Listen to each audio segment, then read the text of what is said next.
In the forgotten corners of Asia, where the air grows still and the trees remember every name ever whispered beneath their shade, there are stories that were never meant to be told aloud. Stories buried beneath centuries of incense smoke, woven into old temple cloth and etched behind closed eyelids. Here we whisper them. Welcome to Whispers of Asia, where the dead never rest and the living are only borrowing time. Tonight we return to Bali, where a grieving daughter steps into her childhood home, unaware that her mother never truly left. The ritual was broken, the soul never burned, and in the shadows of the banyan trees, something ancient is watching her with borrowed eyes. The sun was low over the Bukit Peninsula when Ayu arrived. Not the soft, golden kind of sunset that made the beaches glow like offerings, but a flat, oppressive dusk, thick with dust and heat.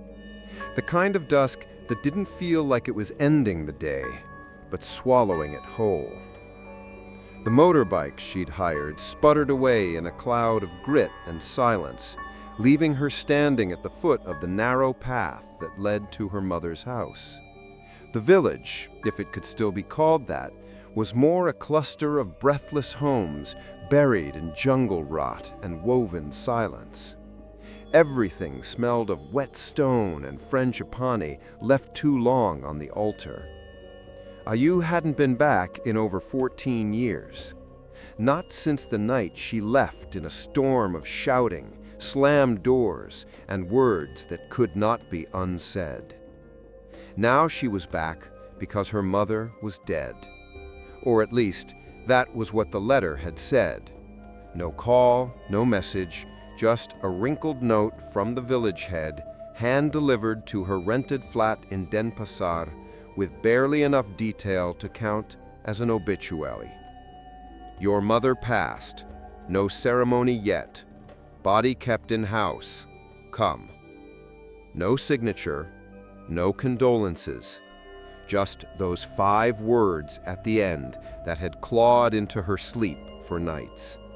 Body kept in house. She stepped off the cracked asphalt and onto the dirt path.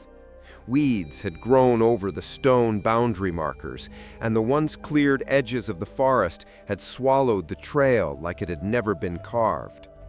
The cicada screamed from somewhere high and hidden, and the humidity clung to her shirt like a second skin.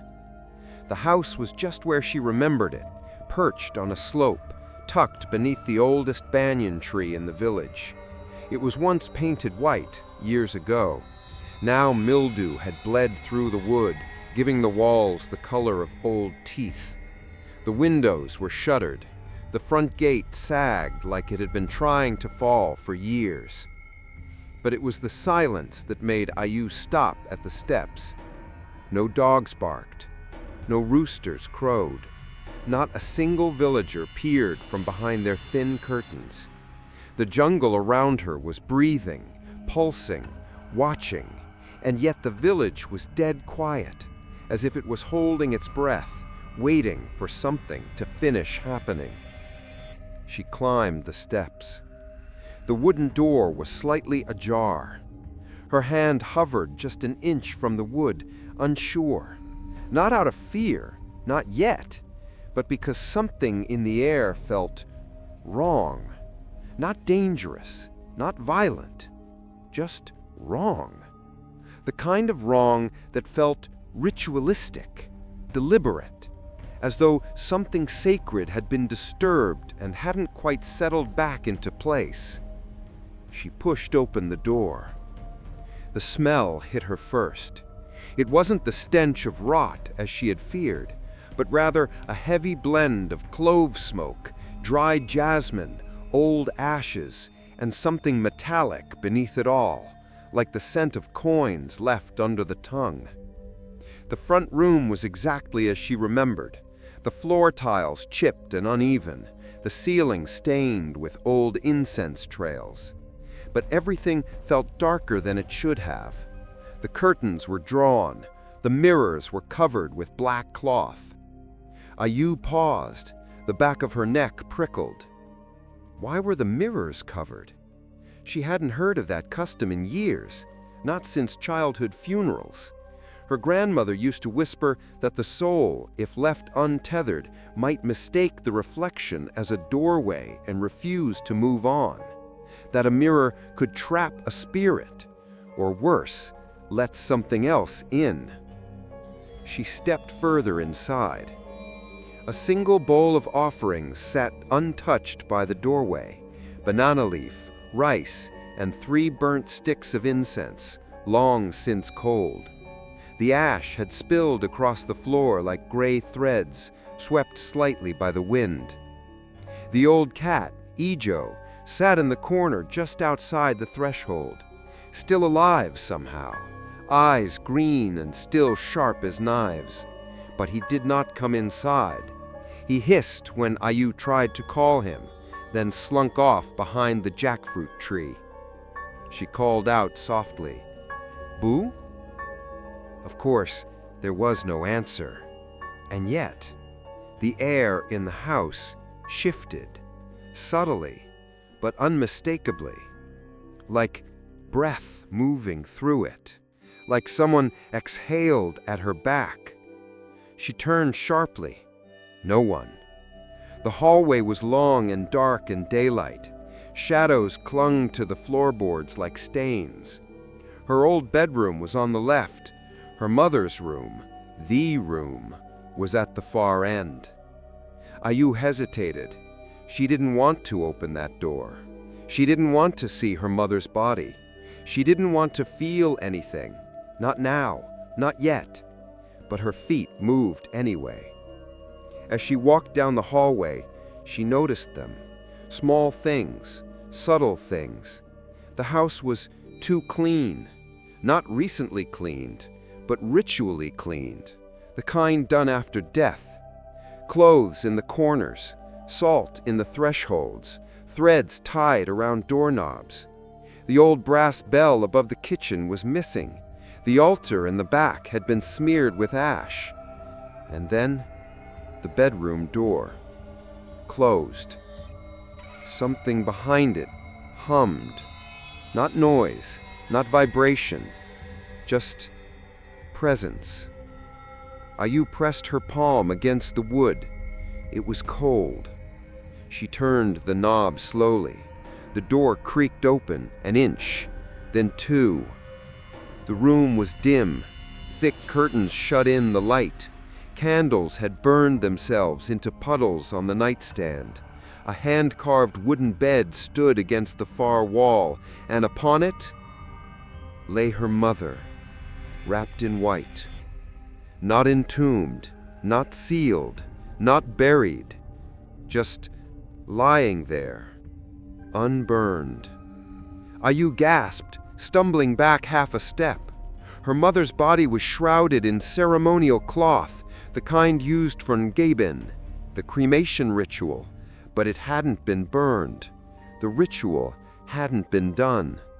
The cloth was yellowed with age. Ayu couldn't tell if her mother was embalmed or just dried by time.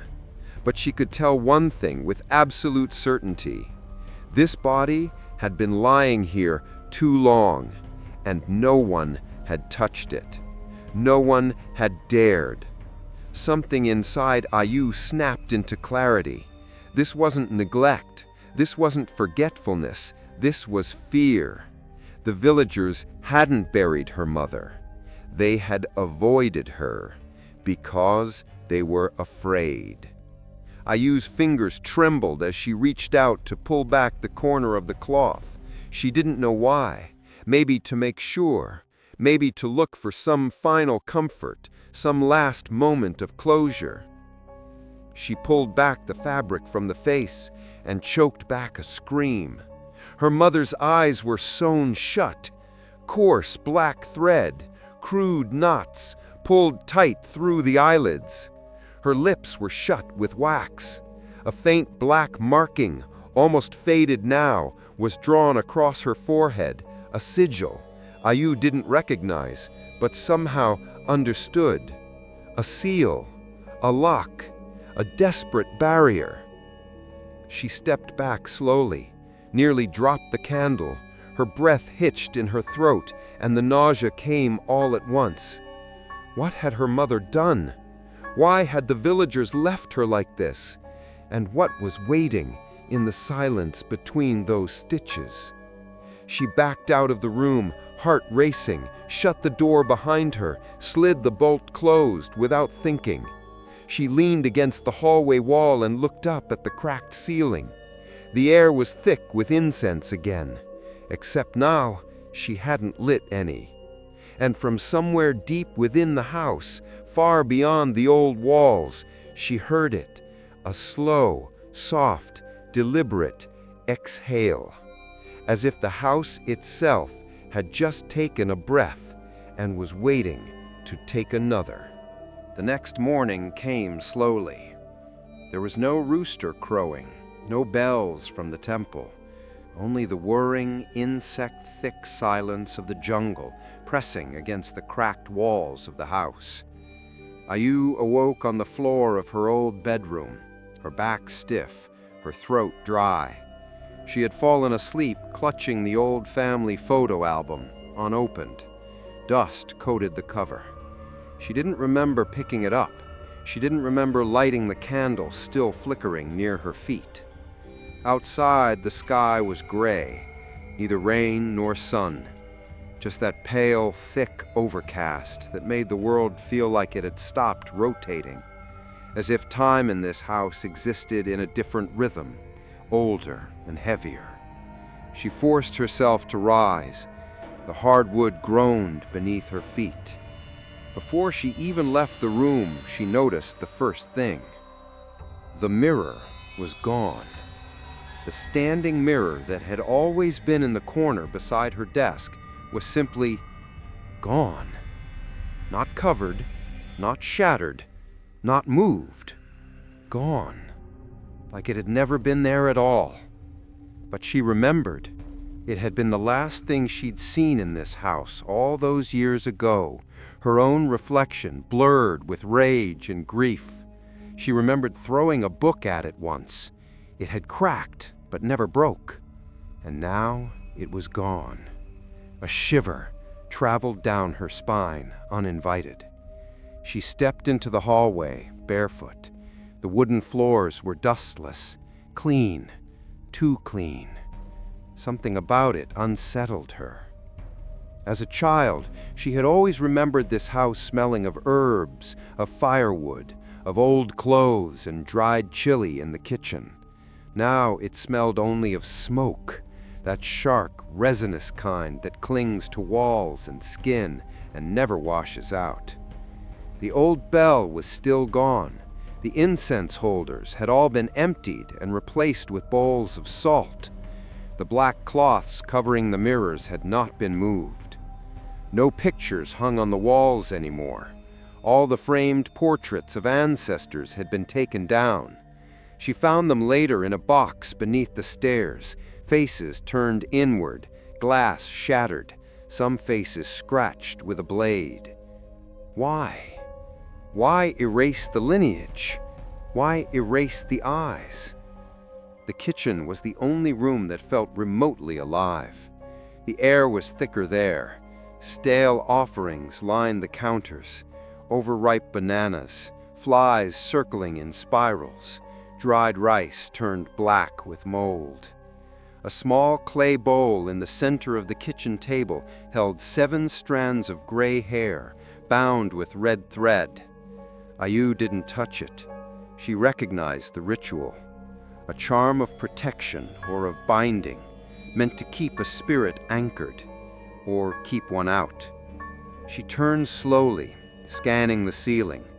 The wood above the kitchen hearth was stained with soot, but at the center, faint but deliberate, was a drawn symbol. Not Balinese script, not Sanskrit, something older. A circular design made from ash, hair and dried sap. It looked like an eye, but not one that watched, one that refused to blink. Her eyebrows rose without warning. The air in the kitchen pulsed just once, like the house had a heartbeat. She stepped back toward the hallway. Then the knock came. A single, soft knock on the front door. She froze, waited. Another knock, slow, hollow. Not urgent, just present. She moved cautiously toward it. The wood groaned beneath her again. Her breath grew louder. Her pulse tapped like a drum in her ears. She reached the door and placed her hand on it. But before she could open it, a voice called from the other side. Old, male, wavering. "You shouldn't be here, child." She froze. The voice was unfamiliar, but the accent was local, deeply so, the kind of voice that only spoke Balinese in ritual cadence. She opened the door. The path outside was empty. No one, only the trail leading back through the overgrown village. A few distant birds startled from a tree. No footsteps, no wind. But beside the door, tucked neatly against the wall, was a bundle wrapped in banana leaves. Ayu knelt and carefully opened it. Inside were 4 items: a small clay idol of a woman with her eyes sewn shut, a bottle of oil, dark and thick as tar, a note written on palm leaf, "For the house, before nightfall," and a second smaller leaf etched with just one word, Rangda. The name made her blood feel cold. Rangda, the queen of the Leyaks, the eater of children, the widow of the jungle, the one whose breath could curdle blood, whose eyes could paralyze a man, and whose brides were chosen, never born. The last time Ayu had heard that name aloud, she was 10 years old, hiding under a table, while the priest screamed at her mother for performing unsanctioned rituals, for calling on forbidden deities, for binding shadows in clay. And her mother had laughed. Ayu stepped back inside and closed the door slowly. The oil bottle clicked softly in her hands. She didn't know whether to burn it or pour it down the drain. She spent the rest of the day moving slowly through the house. The hallway had new threads, red ones tied along the door frames. Chicken feathers hung from some, coins from others.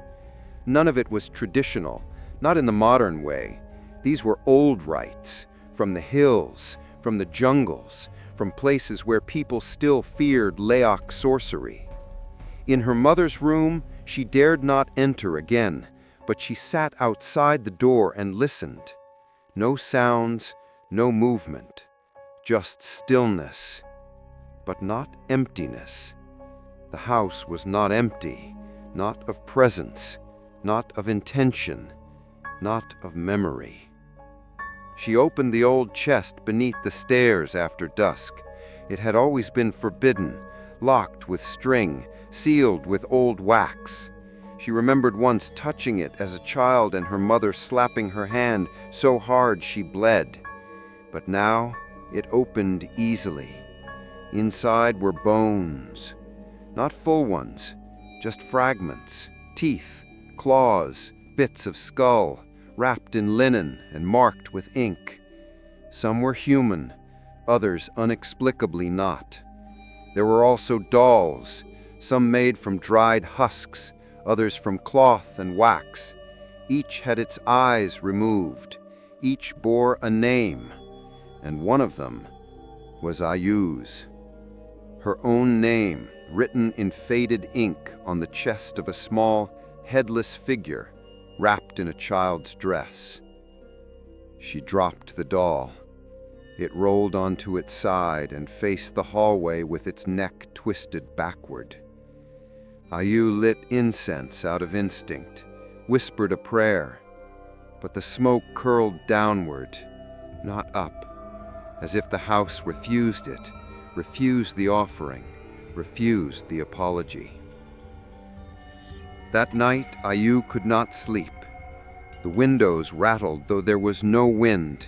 The candles she had lit extinguished themselves one by one, and somewhere outside, near the banyan tree, the old cat howled and cried until the jungle swallowed the sound whole.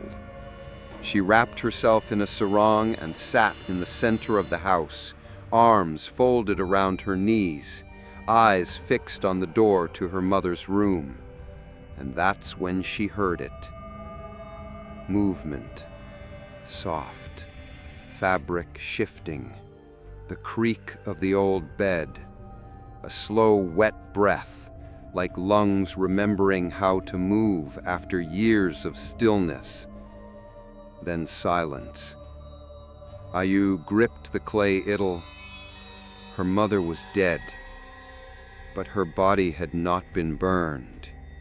And in this house, bodies that are not burned do not stay still. The next morning, Ayu walked to the village temple. The path was cracked, moss-eaten, and nearly overgrown with weeds, like the jungle had been reclaiming it stone by stone. She hadn't meant to go, hadn't even planned it, but something about the house had shifted overnight. The air inside was too heavy. The walls felt tighter, closer, the corners darker, and her mother's room no longer felt silent. It felt patient. So she left, barefoot and trembling, down the path toward the place she had avoided for half her life, the Pelinge, the heart of the village, where prayers used to rise like smoke, and where judgment had once fallen on her mother like thunder. The temple stood crooked now, its stone cracked, its guardian statues covered in vines. The twin barong figures, protectors against evil, had been defaced. One was missing its head. It made her stomach twist. Inside the open courtyard, she found him, old Paketut, the village priest, or what was left of him. He was thinner now, bent more severely, his eyes cloudy like misted glass, but still sharp in that unspoken way. He sat on a woven mat with his back to her, slicing lengths of bamboo into strips for offerings. His hands moved slowly, purposefully. Ayu approached and knelt. She didn't know what to say. After so many years, there were no words between them, only history, only silence filled with smoke. She bowed deeply. Paketut. He didn't turn, didn't speak. Only after a long pause did he say, "You returned late." "I came as soon as I got the letter." "You came after the soul turned." Ayu flinched. "What do you mean?" He tied 2 strips together, dipped them in holy water. "Your mother's body was not given to fire, not to earth, not to sea. The Engaben was not done. No passage, no cleansing, no rising."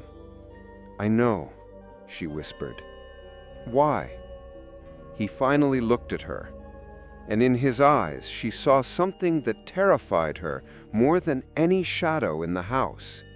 Pity. Not anger, not fear, just quiet, bone-deep pity. He said, "You think she died, child, but your mother did not die, not properly, not completely. She tried to take a different road, one the gods have not blessed in many centuries." Ayu shook her head. "I don't understand." He set down the offering strips and reached into a small bamboo basket beside him. He pulled out an old photograph, wrinkled and water-stained. It was a picture of her mother, but not as Ayu remembered her. In the photo, she was standing in front of a cave altar, dressed in ceremonial white, but her face was marked with black ash, and her eyes were painted shut. She performed the otonan terbalik, Ketut said. Ayu's heart stopped. The reversed birthday ritual, meant not to celebrate birth, but to undo death. That ritual is forbidden, she whispered, because it calls on what should not answer. His voice lowered. Your mother believed she could skip the burning, bypass the smoke. She called to Rangda in her final days, not with fear, but with faith. She believed the Queen of Leyak would grant her another body, another breath. But she was too late. Her heart stopped before the bargain could be sealed. Then she's just dead. Ketut shook his head slowly. No, not dead, not alive. Her body is still here. Her soul is not. Ayu felt the blood drain from her fingers. Where is it? Somewhere between. He rose slowly to his feet and pointed toward the forest behind the temple, dense and ancient. You feel it, don't you? In the trees, in the air, something stirring, watching. The soul is caught. It was neither carried nor claimed, and now it clings to the house, to you. To me? She asked, her voice breaking. He nodded solemnly. You share her blood. You returned. That is all it needs. The soul is no longer seeking peace, Ayu. It is seeking a door. Ayu backed away, her breath catching. What do I do? You must give her the fire. But it's too late. Not yet. If you burn her now fully, with prayer and salt and chant, you might still break the chain. But you must do it soon, before the next moonrise, or her spirit will no longer wait. It will slip beneath your skin, and you will not know where she ends and you begin. Ayu stumbled from the temple in silence. She walked back to the house with the weight of her mother's unburned soul pressing against her back like a second shadow. The path felt darker, the banyan tree thicker. Even the sky had dimmed, though the sun had not moved. The house welcomed her with silence, but a different kind now, a silence that expected something. She entered her mother's room again. The body lay unmoved, still wrapped in ceremonial cloth, still with eyes sewn shut, still listening. She lit incense, sprinkled salt at the doorway. She placed the clay idol from the banana leaf bundle beside the bed and whispered a prayer she could barely remember from childhood. But the candle flickered once, then snuffed out, as if something in the room had inhaled. That night, Ayu prepared for cremation. She gathered what little dry wood remained in the shed, tore down old chairs and bamboo blinds. She dug through the storeroom for the brass bowl once used for ingabin, found it crusted with wax and something that looked like dried blood. She pulled out the old ceremonial robe her mother had kept for decades. But as she laid it out, she found it had changed. The robe had grown longer, the sleeves frayed, as if worn by something not quite human. Symbols had appeared along the hem, drawn in ash, or maybe something darker. At the collar, a needle was still stuck in the thread, and a single black hair coiled around it. Not her mother's hair, not Ayu's, something older. She didn't sleep that night. Instead, she sat by her mother's body and watched the walls shift with candlelight. The shadows moved strangely, longer than they should, slower. At times they seemed to stretch toward her like reaching fingers. Once, just past midnight, she heard the soft chime of the old brass bell, the one that had been missing. But it came not from the kitchen. It came from under the floorboards, and with it a whisper, low, female, familiar. Her mother's voice. Just one word. Daughter. The next morning was unnaturally quiet.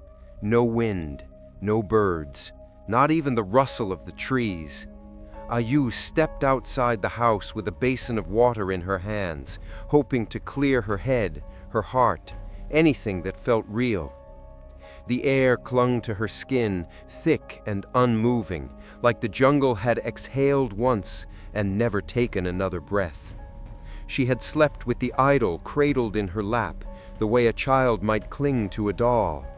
She didn't remember falling asleep, only waking with a nosebleed and a long strand of black hair twisted around her fingers. She didn't have black hair. Her hands trembled as she poured water onto the stone steps, watching it seep into the cracks. The sound should have been soothing. It wasn't. As she looked up, she caught sight of something in the trees. A figure, just at the edge of the jungle, near the roots of the banyan tree, barely visible behind the green. Pale, tall, still. Its arms were too long. Its face, she could not see its face. Ayu blinked. It was gone. But the trees hadn't moved. No rustle, no parting of leaves, no shift of shadow. Just gone. She dropped the basin. Water splashed across the steps and down the dirt, washing away small offerings left by unseen hands in the night, folded banana leaves, bone slivers, dried petals ranged in a spiral. Someone had come during the dark and left their signs behind. Later that afternoon, Ayu walked into the village. She needed help with the firewood, with the ceremony, with everything. But the doors stayed shut as she passed. The few villagers who lingered outside quickly looked away. One woman pulled her child behind her skirt and whispered something under her breath, something sharp and old. A protection charm, as if Ayu were contagious, as if death had clung to her skin and whispered her name to the jungle. At the edge of the rice fields, she met Wayan, a boy she once knew, now a man, taller than she remembered, but with the same nervous hands.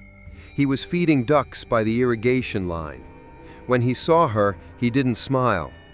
He only said, "You stayed in the house?" She nodded. He looked pale. "The elders told us not to go near it, that the spirit was unfinished, that it would look for a face." Ayu stepped closer. "What does that mean?" He hesitated. Then, "They say when a soul can't pass, it waits in mirrors, in glass, in puddles. It stares until it finds someone whose grief makes them hollow." "I'm not hollow," she said, too quickly. "You're mourning, that's enough," he whispered. He reached into his satchel and handed her something wrapped in palm fiber. "Take this. It's a charm. For the eyes."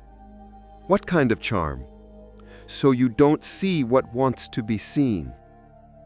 Ayu didn't ask more. She couldn't. Because as he handed it to her, she saw it again, that figure, standing just beyond the patties. Only this time it wasn't looking at her.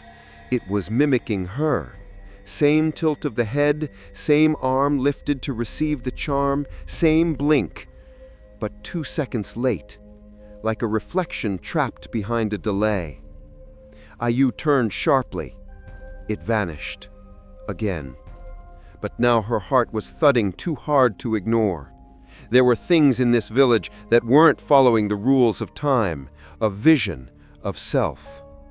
That night, the dreams returned. She stood in the jungle, barefoot, wearing her mother's ritual robe. Her arms were bound in red thread, her mouth filled with ashes. In the dream, her mother stood before her, except it was no longer her mother. It was her body, yes, but her limbs were wrong. Her mouth smiled too wide, and her eyes were sewn shut. Yet Ayu could feel them watching her, burning through the thread. A whisper surrounded her like mist. "You left me in the dark." When she awoke, the candle had gone out again. But this time, her mirror was uncovered. She hadn't touched it, but it was uncovered. And written across its fogged surface, in something dark and sticky, were 5 words. "I still see through you." She ran to the village temple that morning. Paketut was already waiting. He didn't look surprised. "She's found your gaze," he said. "What does that mean?" "She has no eyes now, only yours." Ayu shook. "Then how do I stop her?" "She's only watching, for now." "For now?" He looked into her, past her. "Soon she'll want more, not just your vision, but your body, your breath, your name." Ayu collapsed to her knees. "She was my mother." "She was," he said softly, "but Rangda is a hungry queen, and she demands her bride's return. Your mother may not be the one whispering anymore." A long silence passed between them. Then the old priest leaned close, voice hushed. "There's a shrine in the forest, a place she tried to merge the rites, to live beyond death. If you find it, you may find the beginning of her unraveling." Ayu's voice cracked. "And if I go there?" He stood. "Then make sure you don't return with borrowed eyes." Ayu waited until the sun was high, hoping daylight would weaken the fear curling in her chest. But as she stepped beyond the crumbling stone wall behind the house into the overgrowth where the jungle began, she knew the light would not follow her in. The forest was dense, the air heavier than it had any right to be. No path marked the way, yet her feet moved like they remembered. Childhood memories tugged at her steps, faint echoes of forbidden places her mother once warned her never to go. "Not past the banyan," she used to say. "That's where the earth breathes too loudly." And it did. The deeper Ayu went, the more she could hear it. Not sound, but pulse. Not wind, but something waiting. The silence in the trees was not natural.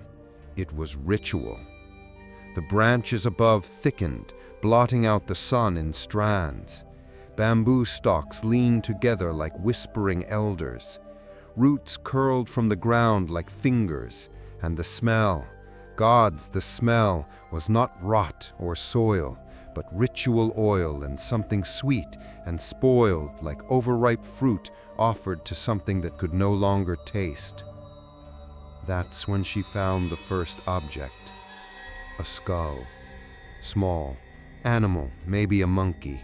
Bleached from sun but hollowed in the center. It sat atop a woven altar of bones, with its eye sockets filled with red stones. A thread of blackened hair wound through its jaw. Beside it, a set of clay footprints, pressed deliberately into the dirt, surrounded by symbols etched in ash. The steps ended abruptly at a fallen tree, as if whatever had walked here had vanished mid-step. Ayu's hands trembled.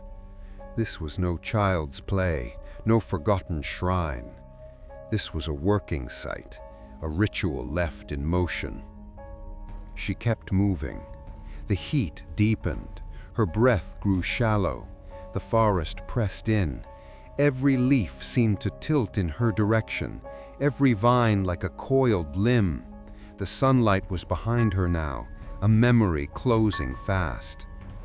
And then she saw it. The temple. or what remained of it.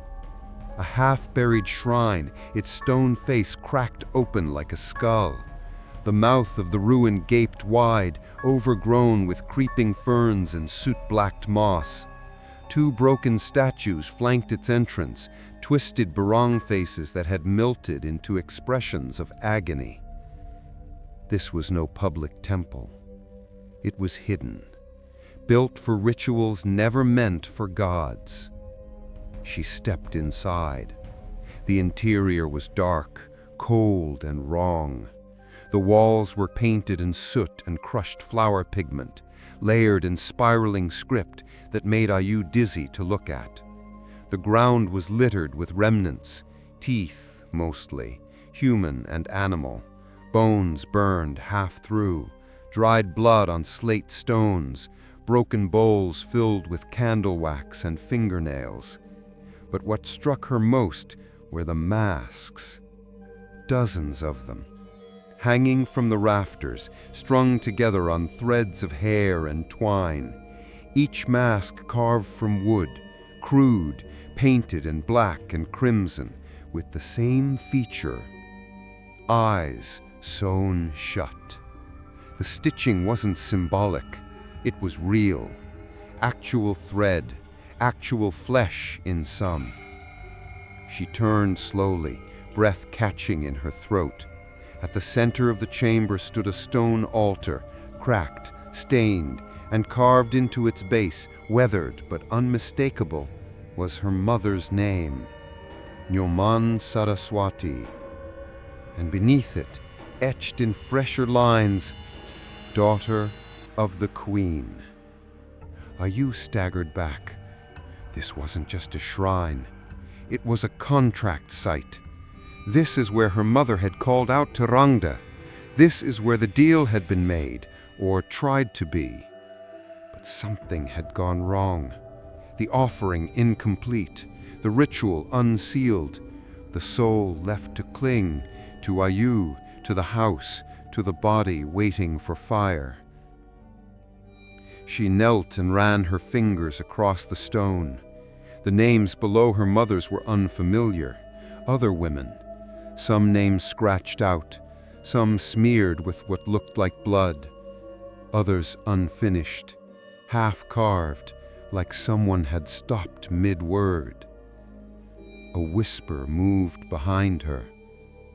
She froze, turned. Nothing. And then a handprint appeared on the inside wall, fresh, wet, pressed into the soot like breath on glass. It dragged downward slowly. She ran. The forest felt different as she fled. Branches moved when they hadn't before. Shadows stepped where no feet had been. And just behind her, always behind her, was the sound of breathing. Not animal, not human, something hungry. She didn't look back. She didn't stop. Until the banyan tree came into view, looming like a gate between worlds. She stumbled past it, collapsing just inside the threshold of her mother's yard, her chest heaving, her hands shaking. And when she looked up, the front door of the house was open. She had locked it. She was certain she had locked it. Inside, the air was still, but the candles she'd left cold that morning were now lit, and sitting at the center of the hallway floor was a bowl filled with water, and inside that water was her reflection. Except it wasn't hers. It wore her face, but its eyes were sewn shut. Ayu did not sleep that night. She didn't even try. She sat in the corner of her old bedroom, the door barricaded with a chair and a table, clutching a candle that guttered each time her breath shook. Her knees were drawn to her chest, her eyes fixed on the hallway where, just hours ago, she had seen her own reflection blink with its eyes sewn shut. And now she could feel it, not see, not hear, feel. something moving inside the house, not footsteps or creaks, but something lower, deeper. A presence like cold water rising up from the floorboards. It did not rush, it did not stumble. It glided through the air like smoke wearing flesh. When morning came, it brought no relief. The sun was weak and pale, struggling through the branches like a dying breath. The jungle pressed against the walls of the house like it wanted to claim it. The house had changed. It no longer felt like something built. It felt like something grown, alive, breathing, hungering. She returned to the temple. Paketut was waiting again, this time sitting in silence at the gate, a black cloth draped over his lap. He didn't ask questions, didn't speak until she knelt before him and whispered, "I saw the shrine." His shoulders sagged with a weight too old to carry. "She finished the ritual," he said. "No," Ayu whispered. "She died before it could be sealed." "That doesn't mean it failed." He opened the cloth on his lap. Inside was a book, thick, hand-bound, its pages yellowed and brittle. The cover bore no title, only a symbol carved into the leather, a slit eye surrounded by curling teeth. Ayu didn't want to touch it. He turned the pages for her, slowly. Inside were names, dozens of them, some crossed out, others smeared with ink. But among them she saw her mother's name, Nyoman Sarasvati, written in red. "What's this?" Ayu asked. "The registry of the Leyak brides, those who gave themselves to Rangda in exchange for vision beyond death, power beyond flesh. Some did so willingly, others were offered." "My mother?" Ayu's voice broke. "She offered herself?" "Not just herself," Ketut said, meeting her eyes. "She offered you." The world tilted. A low buzzing filled Ayu's ears. "No," she breathed. "No, that can't be." Her ritual was not to live forever.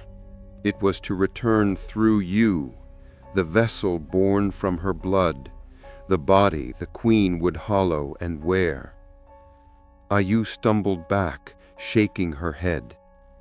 "She raised you alone," Ketut said softly, "cut off from the village, taught you words no child should speak, showed you how to mix oils, how to open offerings before sunrise. Do you think those were lessons? They were preparations." "No," Ayu whispered. "She loved me." "Love," he said, "is not the same as mercy." She left the temple, reeling. The forest seemed to lean closer as she walked, the path to the house shorter, the shadows slower. She felt her own name like a noose around her neck. She entered the house on trembling legs. The air was different now. No incense, no smoke, only the scent of clove oil and salted blood. She moved through the hallway slowly until she reached the door of her mother's room. It was open. She hadn't left it that way. The body still lay on the bed, wrapped in white, but the cloth had begun to unravel. The stitches across the eyes were looser. The wax seal on the mouth had cracked. Something was breaking through. On the floor beside the bed was a bowl of dark oil and a small mirror. She picked it up, hesitated, and looked. What stared back was her face, but aged, paler, and the longer she stared, the more it smiled, even though she wasn't. She threw it to the ground, shattering it. The fragments spread like teeth. In the late afternoon, she returned to Ketut one last time. "I want to end it," she said. "I want to give her the fire." "She will not go willingly," he said. "I don't care. She is no longer just your mother," he warned. "She carries the queen. Her soul may still cling, but her shape is shifting. Burn the body, and you may burn something older than blood." "Then let it burn," Ayu whispered. He nodded slowly. "There is one more thing you must know." He pulled from the folds of his robe a scroll, a burial script written in both Balinese and Sanskrit. It was titled Ritual of Returning. He said, "She prepared this before her death, a guide for the fire she expected you to light." Ayu unrolled the scroll. At the bottom, instead of a signature, there was a handprint, pressed in dried blood, and beneath it, scratched with a fingernail, one final phrase: "The daughter must invite me in." That night, Ayu dreamed of her childhood. She was 5 years old again, sitting beside her mother in the garden, learning how to tie threads into dolls. Her mother's voice was soft, melodic, but in the dream, when Ayu looked up, her mother's face was not hers. It was a mask, and behind the eye holes, something was moving. Her voice twisted into something deeper. "You were never meant to live alone, child." Ayu tried to run, but the garden melted into the forest. The dolls grew teeth. The soil opened like a wound. And somewhere behind her, a voice whispered, "The queen takes what is left behind." She woke just before dawn. A sharp sound snapped her from the dream. Glass. The mirror in her room had cracked again, but this time it cracked from the inside. By the time morning fully arrived, the house had turned cold. Not from weather, not from shade, but from something deeper, like the very soul of the place had begun to retreat inward, folding in on itself like a dying animal. Ayu awoke to silence again, but not the peaceful kind. This silence watched her. It breathed beside her. It knew her name. She rose slowly, her limbs stiff, her mouth dry. Her reflection in the small broken mirror shimmered unnaturally, like oil floating on water. Her hands weren't steady anymore, and her nails, they had grown overnight, blackened at the tips. The first sign. She began cleaning. It wasn't a plan. It wasn't even a decision. She just had to. As if some instinct buried deep beneath grief had surfaced and taken over. She moved through the house in silence, collecting bowls, rags, old fabric. She swept ash from corners and wiped the soot from the walls with salt water and hibiscus leaves. And in every corner, in every drawer, behind every loose floorboard, she found things.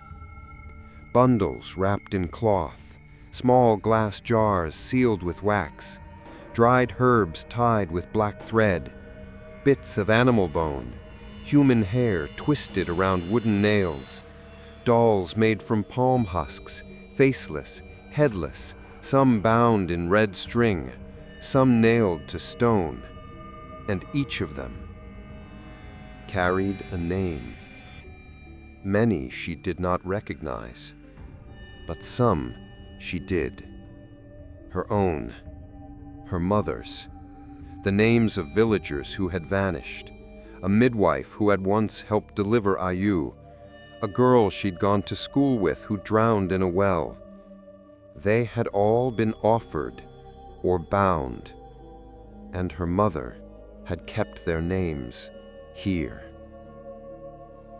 She opened a carved wooden box from beneath the bed, one sealed with wax that cracked like bone when peeled away. Inside were teeth, not loose, not stored, arranged, in the shape of a spiral, set into beeswax, painted with ink, a ritual sigil for preservation. Ayu dropped it. Her breath shook, her vision blurred. What had this house become? What had her mother turned it into? And how much of that woman still remained inside her? She walked past the bedroom and paused at the doorway.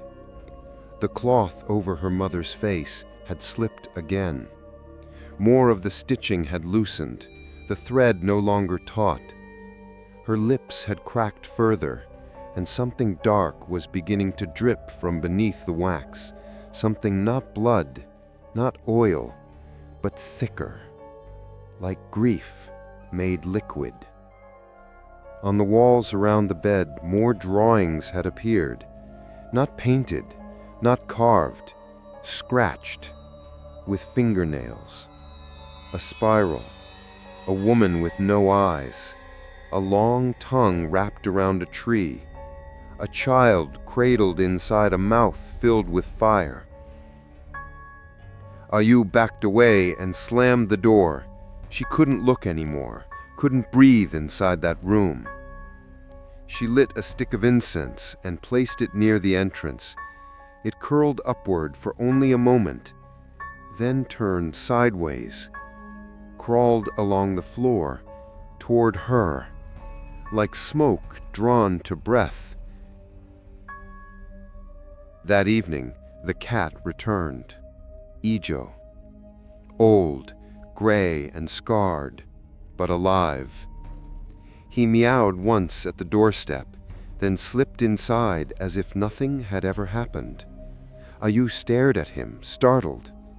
He walked with purpose, straight into the house, down the hallway, into her mother's room. She followed slowly.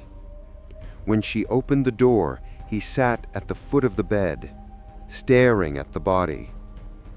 He didn't move, didn't blink, and after several long minutes, he hissed, low, continuous, a warning, or a curse.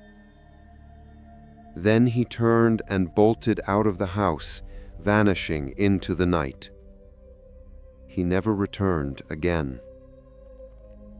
That night, Ayu found something in the walls.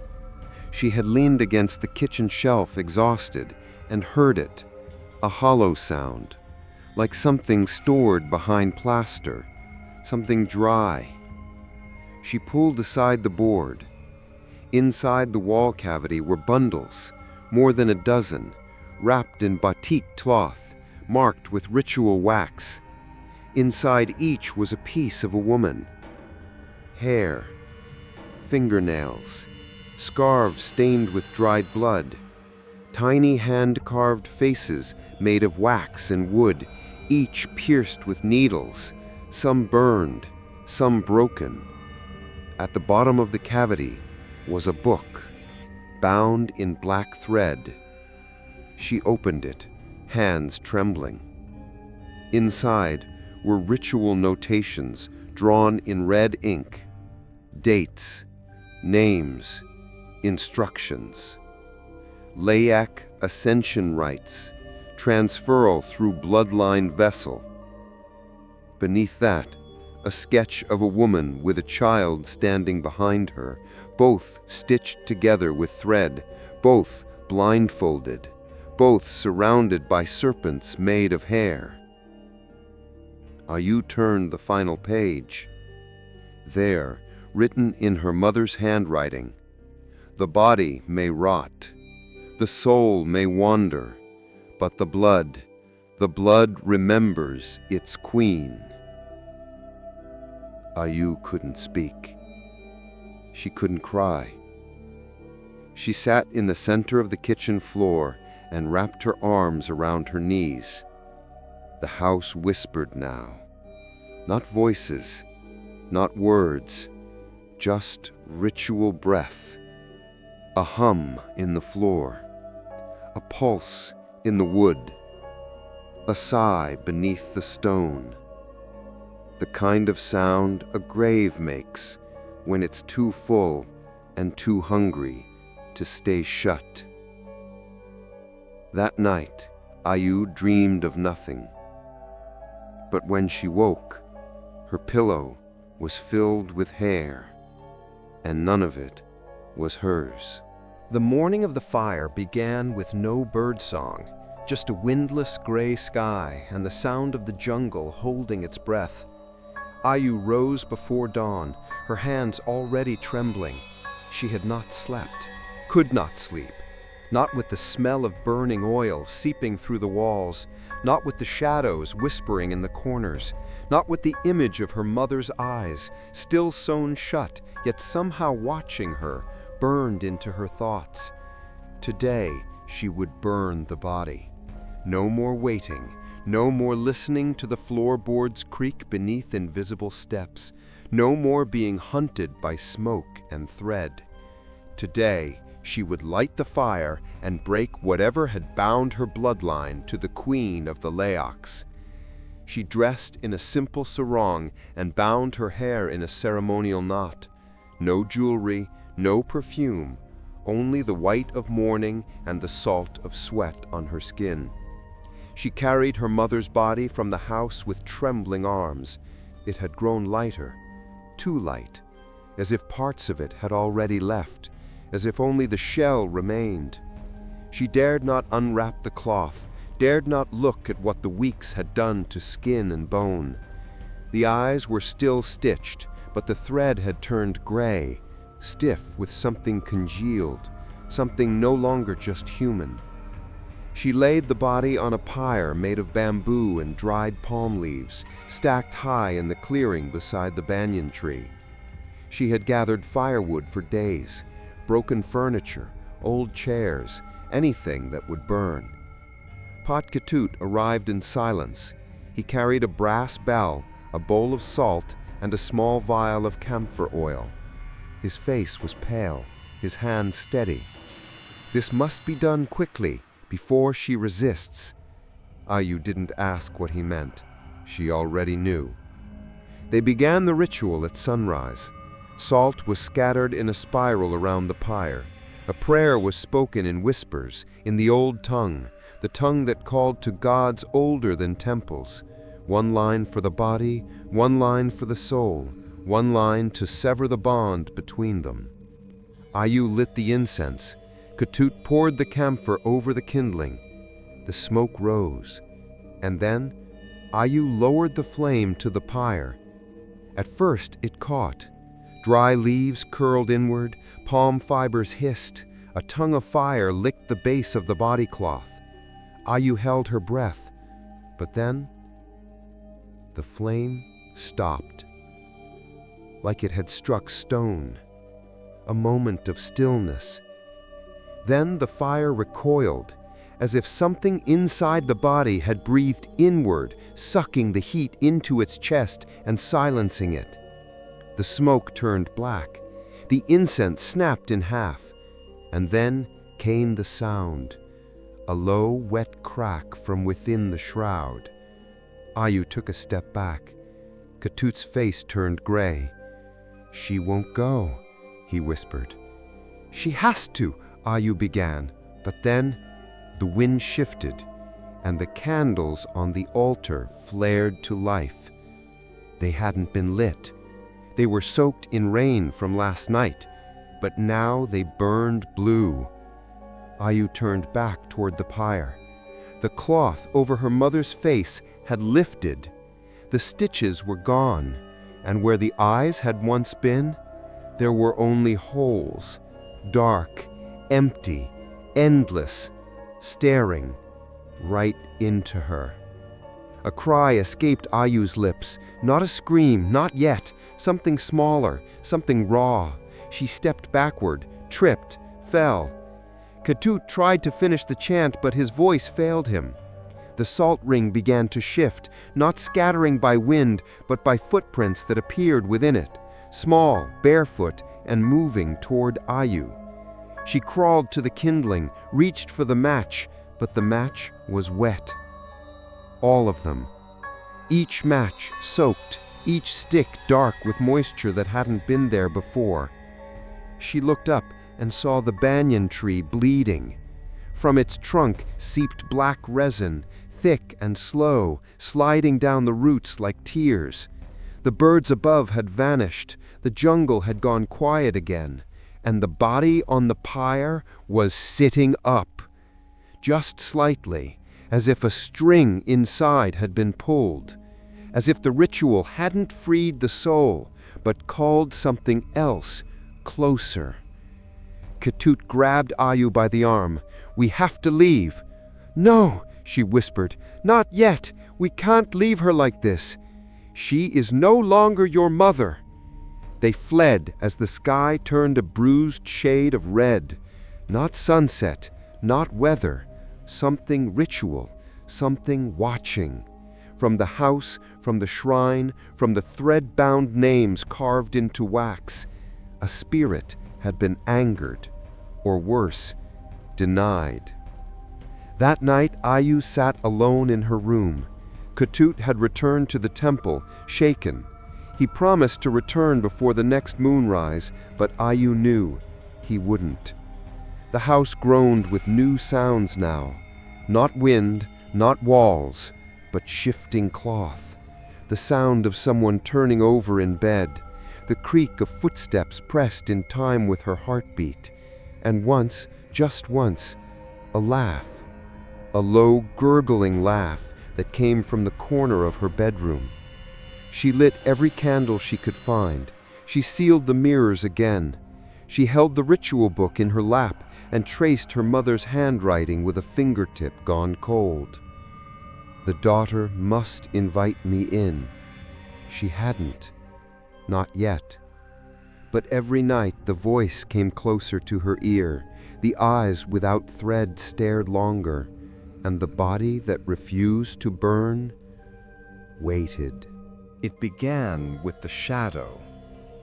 Not its presence, but its timing. One morning, Ayu stepped outside just before sunrise, barefoot on the cracked stone porch, and watched the sky begin to pale. The wind was still, the house behind her silent. But when she looked down at the earth beneath her, her shadow was already there, stretched long and wide, as if the sun were high above her, even though the sky was still dark. It didn't match her posture. It didn't move when she did. And when she turned to go back inside, the shadow stayed facing forward, facing the jungle. The mirror cracked the next day, the last intact one. She had taped it over, covered it with cloth, sealed the edges with salt, but still it broke. No sound, no shards on the floor, just a single line down the center, like a slit eye reopening. When she stared into it, her reflection stared back, but it didn't blink. And when she raised her hand to test it, her reflection smiled, a long, wide smile. Her lips hadn't moved. That night, Ayu dreamed of her mother's voice again. But this time, it wasn't angry. It wasn't pleading. It was warm, gentle. Just like it had been when Ayu was a child and the world was still soft around the edges. "You're doing so well," the voice whispered. "You're almost ready." And then, behind the voice, the sound of scissors, snipping slowly, as if thread were being cut. By the third day, Ayu's skin had changed. Not visibly, not at first, but she could feel it. Something beneath her flesh, a warmth that didn't belong, a hum in her blood that pulsed when she stood near mirrors, a pressure at the base of her skull like a second heartbeat had been stitched in behind her neck. She washed her face in the morning and found 3 strands of black hair in her mouth. Her hair was brown and cut short. These were long, coarse, her mother's. She went to the village to beg for help, to plead with the elders, but the people would no longer look her in the eyes. They closed their doors as she approached. They turned their faces. One old man spat on the dirt in front of her feet and muttered, "Bukan dia lagi," not her anymore. And Wayon, the only friend she had left, stood in the rice field and refused to speak. His eyes welled with tears, but he said nothing, only whispered a prayer as she passed, as if she had already died. That evening, Ayu stood in front of her mother's door again. She had not opened it in 3 days, but now it was open. Just an inch, just enough. She stepped inside. The room was colder and brighter, lit by candles that she had never placed, candles she couldn't extinguish. Her mother's body lay still on the bed, but the cloth had unraveled completely.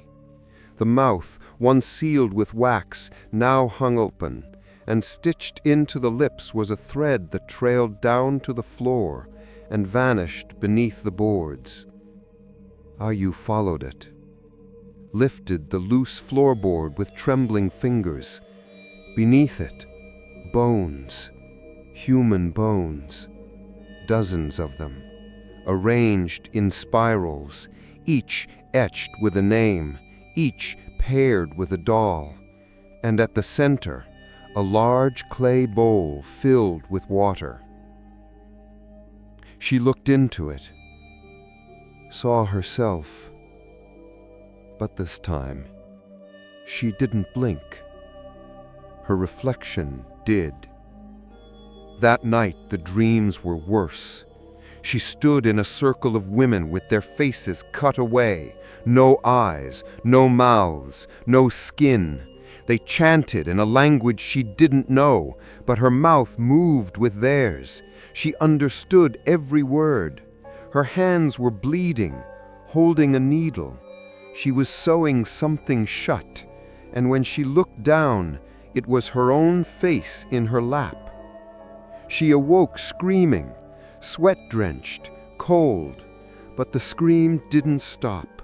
It continued for 3 more seconds after she was fully awake, and it didn't come from her mouth. It came from the mirror. She tried to burn the dolls, the ones in the crawl space, the ones in the walls. She tore them down, one by one, poured oil over them, lit them in a fire pit outside. The flames rose high, but the next morning, they were all back, in their same places, clean, untouched. And one of them, just one, now had her face. Ayu's body betrayed her next. Her reflection was growing stronger, faster. It moved when she didn't. It watched when her back was turned. Sometimes she would blink and find herself already staring into the mirror, not having turned, not having moved, just there. By the end of the week, she stopped hearing her own voice when she spoke. It was still her mouth, her words, but the intonation had changed, her accent, her phrasing. She sounded like her mother, especially when she prayed, especially when she whispered her own name. It came out wrong, like something had settled in her chest and was trying her voice on like a dress. The final thread broke the night the jungle went silent. Every frog, every bird, every cicada, gone. And from the back of the house, beneath the floorboards, she heard the lullaby, the one her mother used to sing when Ayu had fevers, the one that always ended with, "Close your eyes and let me in." Ayu no longer trusted waking from sleep. Each morning arrived not as a promise, but as a question. Am I still myself, or only a remnant of who I used to be? She had stopped looking into mirrors, even reflections in puddles, even in spoons. They moved without her now. They breathed. She didn't always. The night it truly began, the moon refused to rise. The sky was not overcast, no clouds, but the heavens themselves had turned their face. There was no light, only the deep, pulsating dark like a womb just before breath. And in that womb, Ayu dreamed again. She stood in the forest, wearing her mother's robe, but it no longer fit like cloth. It clung like skin, tight, warm, alive. Her arms were bound in red thread, thick ceremonial knots that pulsed like veins. Around her stood the women. They did not speak. They did not blink. They had no eyes, only the stitches. 6 threads in each socket, perfect, even, as if the act had been done in devotion, not punishment. One of them stepped forward. Ayu recognized the gait, the jawline, the hands. Her mother, still beautiful, still robed in white, but now a priestess of something ancient, and her eyes were sewn shut. Yet still, she looked directly at Ayu. "Why did you run, Anaku?" the voice said, not from her mouth, but from the air around her. "You were always meant to wear the thread." Ayu couldn't move, couldn't speak. Her mouth was filled with ashes. The voice continued, sweet and cold. "I did not bind your future. I freed it. I carved you a path where death is not the end, but a corridor to become more." The other women joined in. They began to hum, a slow, low rhythm, the sound of hair brushing skin, of blades slipping into fruit, of mothers mourning the living. And then she felt it. At the corners of her eyes, the needle. It did not pierce, not yet, but it waited, resting, heavy with promise. When she woke, her cheeks were wet. She touched her face. Her fingers came away dark. Not blood, not tears, but ink. Thick, old, ritual. And on the bedsheets beneath her head, 2 long black threads, curved like crescent moons. That day, she couldn't speak aloud. Each time she opened her mouth, her jaw trembled, her tongue stuttered, and her voice came out wrong. Too deep, too steady. Not her tone, not her cadence. She said her name once, and it echoed. Twice, back from the walls, back from the body in the other room. And that body, it whispered now, openly. When she passed the doorway, it moved beneath the shroud. The eyes were no longer sewn shut. They stared, sunken, dry, and full of recognition, as if something inside had finally awakened. She tried to leave the house, tried to walk beyond the stone gate and flee into the village. But the path was gone. The jungle had moved. The road now ended at the banyan tree. Behind her, The house groaned like a throat clearing, a welcome, or a warning. Inside, the symbols had changed. The writing on the walls, once fragmented and hidden, had completed itself. A single sentence, written in looping, repeating script across the boards, the ceiling, the floor. To see beyond death, one must first choose blindness. It appeared even in her food, on the skin of fruits, etched into the condensation on her tea glass, in the steam of boiled rice. Everywhere that message, and behind it, always, the lullaby. Soft, sweet, unholy. That night the dreams came not in sleep, but in waking.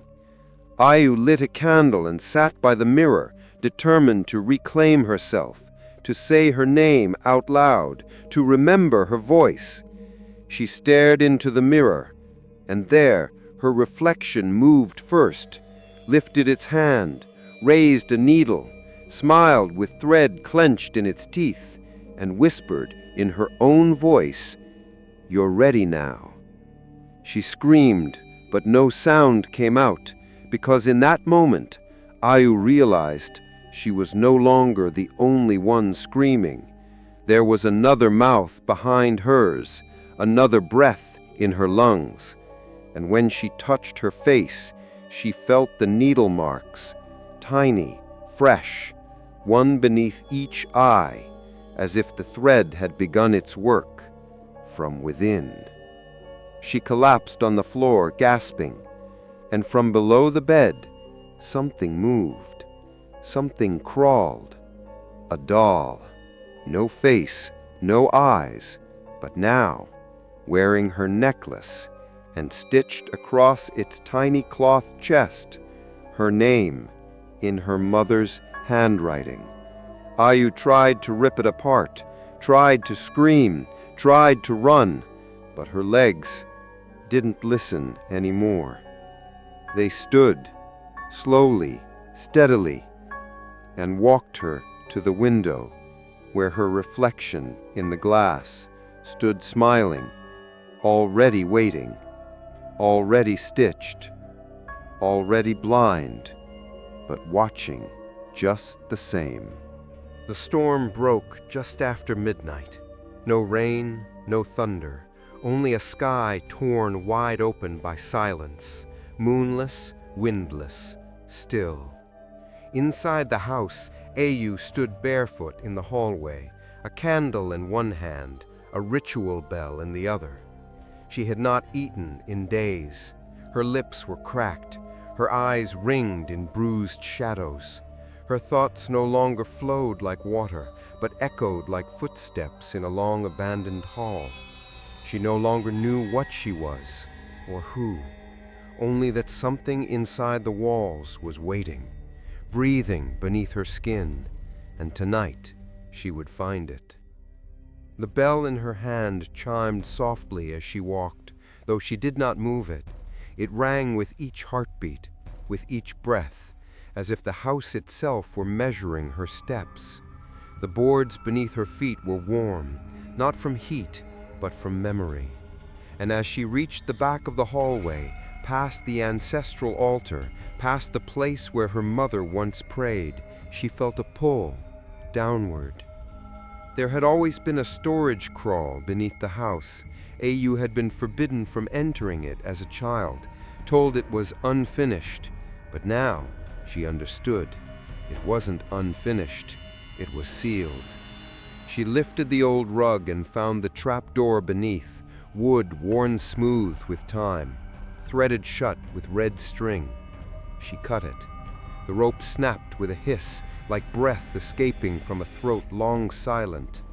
The door opened, and from below rose a wind that smelled of cloves, old blood, and ritual oil. Ayu descended with the candle in hand, the flame flickering wildly, though no air moved. The steps groaned, and then stopped. She reached the chamber beneath. It was a shrine, an ancient one, not part of the house, not part of the village, but older, carved directly into the stone earth, walls slick with soot and sacred ink, covered in names etched by hand. Some names were burned, some buried in wax, and one, carved larger than the rest, stood at the center. Nyoman Saraswati, bride of Rangda, mother of the vessel. Eyu's stomach turned. Below it, another name had begun to form, only half carved. A-U. She staggered back, her hand trembled, the candle flickered, and then a hum, soft at first, then rising, a chant, coming not from behind her, but from within the walls. Whispers in the old tongue, women's voices, familiar, family. They said her name not with love, but with expectation. She moved deeper into the room. In the center sat a stone bowl, blackened by centuries of ash. Inside, threads, dozens of them, all red, all soaked. Atop the bowl sat a mirror, small, handheld, rimmed in gold. She lifted it slowly. Her own face stared back, but it was not hers. It was her mother's, younger, smiling, eyes sewn shut, but still seeing. And behind her own reflection, dozens of other faces bloomed like petals in smoke, all women, all watching, all blind. At the edge of the chamber, Eyu found the robes, folded neatly, fresh, made of silk dyed with soot and ash and dried clove blossom. The hem was embroidered with hundreds of tiny symbols, spirals, serpents, open mouths, closed eyes. She touched them and remembered. A flash, a memory not hers. Hands sewing by candlelight, a woman chanting while blood dripped into her tea, a child crying in the next room, and the voice, her mother's voice, saying, "We are not cursed, we are chosen. The queen does not steal, she calls us home." Eyu fell to her knees. Tears burned her eyes, but they did not fall, because the woman who cried them wasn't all Eyu anymore. Her body felt heavier, not from exhaustion, but from history. The generations that had passed down this shrine, this ritual, this promise, and now the shrine waited for completion. She stood slowly, still holding the mirror, and in the glass her eyes began to darken. The whites clouded, the irises ringed in red, not fully, but changing, preparing. The vessel was waking. She turned and saw the final carving, hidden in the corner, obscured by vines and wax. A door, a small stone arch, just large enough to crawl through. Etched above it in old script, "The soul must pass through blood to find its form." She reached for it, touched the stone. It was warm, it pulsed, it beat, and as her hand lingered on it, she felt her name spoken again, not aloud, but within her bones. A single word, over and over. Eyu, Eyu, Eyu. Not a name now, a summoning. And then, from above, a sound, a footstep.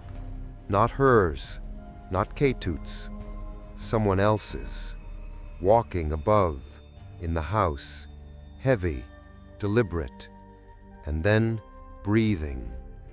Right above the trap door, a low whisper that slithered through the wood. "It is time." Eyu clutched the mirror to her chest, backed away from the door. Her hands were shaking, but her feet didn't want to leave. They ached to walk forward, to crawl through the arch, to find what waited beyond, to complete the carving, to complete the vessel. She fled the shrine, up the stairs, into the house, and found every mirror had uncovered itself. Every one cracked, every one showing a different version of her face, some older, some eyeless, some smiling, some whispering, all of them waiting. She fell to her knees in the living room. The candles around her flared, then extinguished. All but one. The flame burned blue. Ayu stared into it and saw her mother's eyes, open, alive, inside her own. Ayu no longer remembered what her own voice sounded like. She would open her mouth to speak, and a different tone would answer. Older, firmer, wiser perhaps, but not hers. Even when she was silent, thoughts moved in her head like guests who had long ago claimed the space as their own, whispering not in fragments, but in ceremonial patterns, words she hadn't learned but now understood instinctively. Words about binding, about flesh, about obedience to something older than death, something that lived between names, and now inside hers. She moved through the house like a ghost, but it no longer felt haunted. It felt inhabited, alive with layered presence. There were always two sets of footsteps now, her own and the ones that followed a beat behind. Two breaths in her lungs, two pulses in her veins. And sometimes, when she sat too long in one place, she would see her hands moving without command, plaiting red thread, arranging salt in spirals, or drawing sigils she'd never studied across the floorboards with soot and spit. She no longer questioned it. In the mirror, she saw herself less and less. Her reflection became quieter, more withdrawn, only flickering into visibility when she wasn't paying attention. Once, she passed by the cracked bathroom glass and caught a glimpse not of herself, but of her mother at 19, wearing a wedding crown of hibiscus and thread. And then it was gone, replaced by her own pale face. Only the eyes were wrong. They weren't brown anymore. They were gray, clouded like stones soaked in incense. She tried to resist the pull, tried to recite the cleansing prayers Pak Ketut had once taught her, but the words caught in her throat like fish hooks. Every time she said the name of a god, she heard laughter echo from the walls, not mocking, but indulgent, like a mother humoring a child playing pretend. "You are not theirs anymore," the voice whispered inside her skull. "We are ours." The shrine beneath the house pulsed louder now. She no longer needed to light a candle to find the steps. She could walk there in complete darkness and still feel drawn, as though the shrine remembered her weight, her rhythm, her blood. The stone bowl in the center of the chamber had begun to bubble, not with heat, but with breath. It inhaled when she arrived, exhaled when she left. And the robe, once folded neatly, now stood on its own, as though someone invisible wore it, waiting for her to step inside. She stopped eating, not by choice. Food no longer tasted like anything.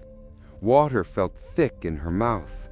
She grew thin, gaunt, and yet she did not weaken.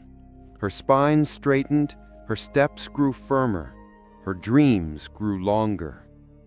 And in them, she no longer resisted. She joined the women. She chanted beside them. She sewed the eyes of the dolls shut with her own fingers. And when the final doll was complete, she handed it to her mother, who kissed her forehead and said, "You are ready, Anak. The vessel has become the flame." On the seventh night, she awoke to find her bed floating, not above the ground, but on water.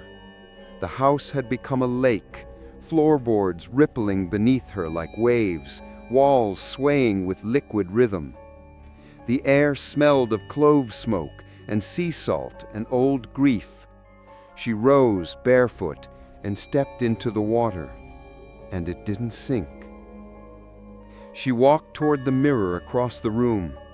Her reflection waited, thread in its mouth, needle in its hand, and without speaking, without touching, they began to stitch together.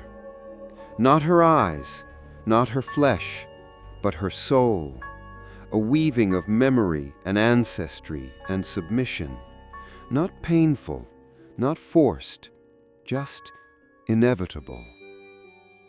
And then the whispers stopped all at once. No chanting, no laughter, no calls from the walls, only silence. And from that silence, a single voice, her own, but different, layered with her mother's, with all the women before her, speaking together through her lips. The queen does not take, the queen returns, and we have come home. She opened her eyes in the dark. No candle, no storm, only the shape of the shrine pulsing beneath the floorboards, and her bare feet moving toward it, not trembling, not afraid, but calm, ready. She descended the stairs and found the robe waiting. She placed it over her shoulders, and it fit perfectly. She stepped to the altar, the mirror lit without flame, and all around her the shadows bent low, not in fear, not in worship, but in recognition. Their vessel was ready.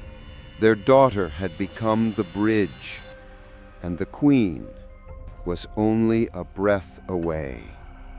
The morning Ayu disappeared, the banyan tree bloomed, not with flowers, but with threads, red and black, woven through the leaves, tangled around the roots, wrapped around its gnarled limbs like offerings left by invisible hands.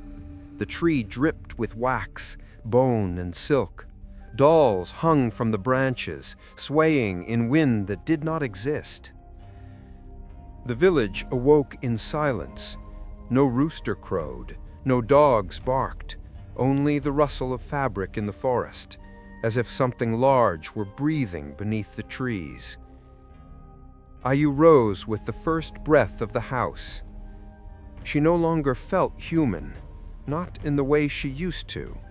Her skin itched from the inside, like it was loosening around something larger. Her voice was no longer one voice, but a choir of ancestors humming beneath her bones. She dressed in the robe without hesitation. She didn't cry, she didn't look back, because she wasn't leaving the house. She was returning to where she had always belonged. Outside, the sky was gray and flat, neither morning nor light. The path to the jungle no longer curved, it was straight now, lined with stones that glowed faintly, each one carved with a name she recognized, not from memory, but from blood. Names she had never learned, but now knew by heart. She stepped barefoot into the earth, the threads of her robe dragging behind her like roots. Each footfall was met with the soft sigh of the forest, accepting her weight. She did not walk alone. Behind her, shadows followed, not seen, but sensed, not feared, but welcomed. The forest opened to her. Trees bowed, leaves curled inward, the cicadas grew quiet one by one. And when she reached the old shrine deep in the heart of the jungle, the one her mother had once carved with her own blood, Ayu did not hesitate. She knelt, unrolled a mat of woven grass, lit incense with no match, and waited. From the canopy, threads began to fall, dozens, hundreds. Each carried a whisper. Each landed on her shoulders like fingers, and with them came the women, some with stitched eyes, some with hollow faces, some bearing the heads of animals, the wings of birds, the silence of spirits too long forgotten. But they came, and they circled her. Their footsteps made no sound, their mouths never opened, but they spoke to her in memory. You are the last, you are the bridge, you are the womb of the queen. Ayu bowed her head. I accept. Then came the final rite. She drew the circle in ash, poured oil into the bowl at the center, sliced her palm with a ritual knife, the same her mother once used, and let 3 drops of blood fall into the oil, one for herself, one for her mother, one for the queen. The mixture hissed, then began to glow. A low hum built beneath her feet. The soil trembled, and from the roots of the banyan tree something rose. Not a creature, not a ghost, but a form, half woman, half thread. A body made of cloth and bone and grief. The queen of the Leyaks, Rangda. She towered above Ayu, not monstrous but regal. Beautiful in the way fire is beautiful, terrible in the way silence is terrible. And her face was Ayu's, not as it was now, but as it would become. "Do you offer the vessel?" the queen asked, though her lips did not move. Ayu closed her eyes. "Yes." "And will you walk blind so others may see?" "Yes." "And will you let your body become memory?" "I already have." The queen reached forward. Her hands were made of smoke. She touched Ayu's forehead, and in that moment, Ayu saw everything. Her mother kneeling before the same queen decades ago. Her grandmother burning the first dolls in secret. Her great-grandmother dragged from the temple for daring to preserve the rites. A lineage of women who had not died, only become. And now, it was her turn.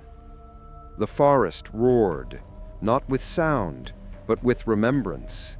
The trees shimmered, the birds vanished, and in a burst of windless motion, Ayu rose, eyes closed, mouth silent, but awake. Every part of her filled with flame, with thread, with the voices of those who were never allowed to speak. She turned toward the path, but there was no longer a path, only the banyan, and beyond it, the village, still asleep, still pretending it was untouched, still believing the old rites had died with the last priestess. But now, the forest had called her, and she had answered. By nightfall, the banyan tree was empty. The incense had burned to ash, the robes were gone, and the only trace of Ayu left behind was a doll, hanging from the lowest branch. Its eyes were sewn shut. They say the house still stands, cracked, weathered, choked by moss and memory. The banyan tree now grows into its frame, roots curling through windows, its limbs breaking through the roof like veins returning to a beating heart.